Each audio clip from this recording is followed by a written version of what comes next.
Here we are.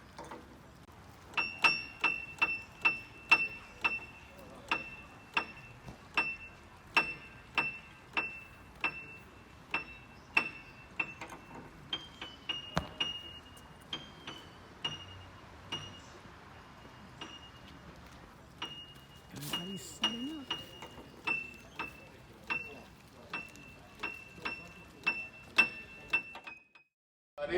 Welcome to Untermyer Gardens. This is our first performance of the year, what we call the mini Untermyer concert series. As you'll see as we go through this performance, that there are many strands that are woven together. These two women who performed in Germany, one of the woman's sisters who performed in Jerusalem at what was the first performance on Mount Scopus at Hebrew University. They said the first performance that had been performed there since King David.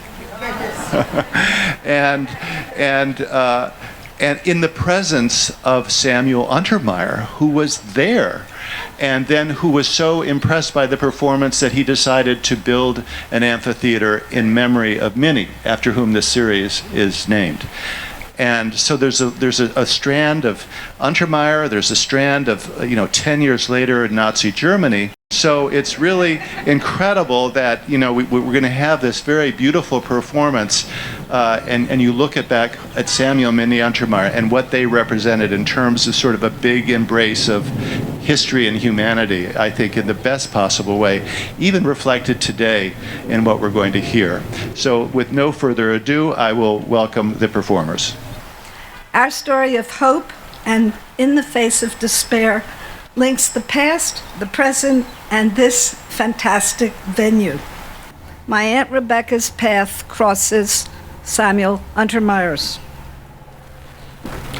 Untermyer is recruited by Albert Einstein in the early 1920s to raise funds for the new Hebrew University, and later heads the American Palestine Fund.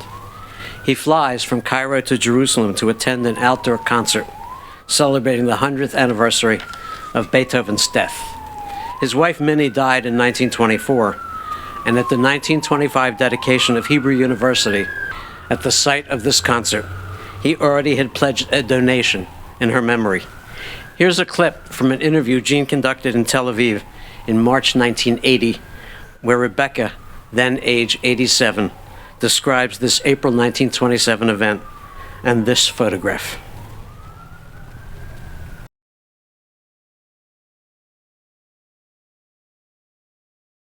Now this is the Ben-Sisi, Is the conductor? And here is the orchestra. Now, where is this? What is happening here? Where was this concert given and for what? In Jerusalem, it was the Beethoven anniversary. And the university arranged this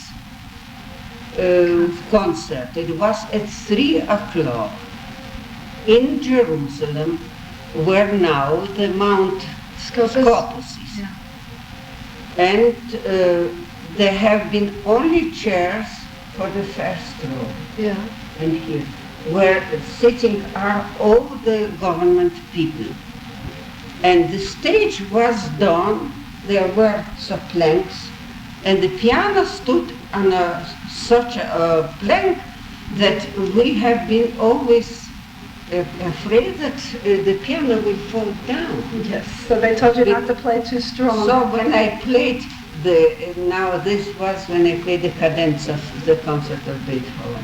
They told me after they said they were trembling that everything shall be all right. And I shall not fall down together with the piano down.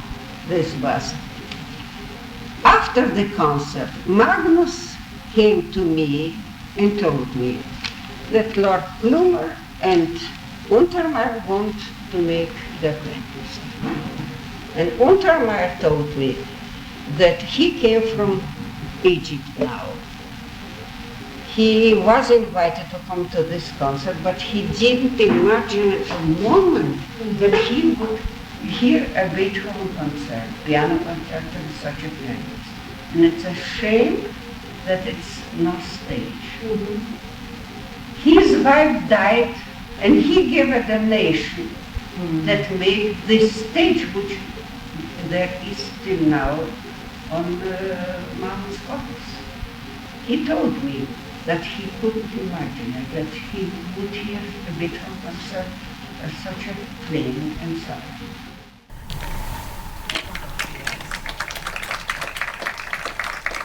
In this same photograph, Rebecca identifies to the left, this is sort of a blow-up of who's sitting on the first row, Judah Magnus, the first chancellor of Hebrew University, Samuel Untermyer, the millionaire, she called him, and Lord Herbert Plumer, the British High Commissioner of Palestine. A 1927 U.S. newspaper item confirms the donation. Untermyer announces a pledge of $100,000 for a permanent amphitheater on Mount Scopus in memory of his wife. By the time the mini Untermyer Memorial Amphitheater is dedicated at Hebrew University on April 13th, 1933, the world has changed. This newspaper clip shows the Mount Scopus dedication with its views of the wilderness of Benjamin, the Dead Sea, and the mountains of Moab that Rebecca had described. And if you look behind you and you see these columns, just imagine open space behind them. This is why we are here today. But for us, there's a surprising discovery. In this family photo, my grandfather, Jacob Burstein, Anna and Rebecca's bassoonist father, then 66, at the dedication, is standing with the orchestra members on the new mini Untermyer stage. The orchestra and chorus have just performed Handel's oratorio Judas Maccabeus about the 7-year Jewish revolt against Roman tyranny that began in 167 BC. Untermyer is not aware of this family connection, but he's very aware of other events. He's enraged at the savage persecution of Jews that has erupted in Germany. By radio telephone hookup to the dedication in Jerusalem from New York, he issues the first call for a global boycott of Nazi Germany. There is a continuing campaign to mislead the civilized world as to the extent of this persecution, he says. But we are not without means of defense. The first step of world Jewry must be to find ways to care for our disfranchised men, women, and children, and to enlarge Hebrew University to receive our youth to whom the doors of German universities have suddenly been closed. Our next act should be to see to it that nowhere in the world and under no circumstances should a Jew from this day forth buy or use merchandise manufactured in Germany or support German industry in any form. For 4 years, his boycott, soon the non-sectarian Anti-Nazi League for Human Rights, threatens to upend an economically shaky Reich. In the end, it falters, partly because Hitler's bloodless European conquests make the Reich less dependent on exports. Samuel Untermyer dies at 82 in 1940. His beautiful gardens fall into ruin before being restored by the Conservancy over the last decade, a labor of love that continues. My Aunt Rebecca outlives Untermyer by more than half a century. In what becomes Israel, she concertizes into the 60s and master teaches through the 70s. In 1985, she's awarded the keys to the city of Tel Aviv as a pioneer bringing music to her adopted home. She dies in 1993 at age 99. Like these gardens, the mini Untermyer Amphitheater falls into ruins on Mount Scopus, then is rebuilt. Our journey to this garden begins in 2015, when Jean and I are in Jerusalem fact-checking some family history. We go to Hebrew University's original campus on Mount Scopus in search of an outdoor amphitheater where Jean's aunt performed.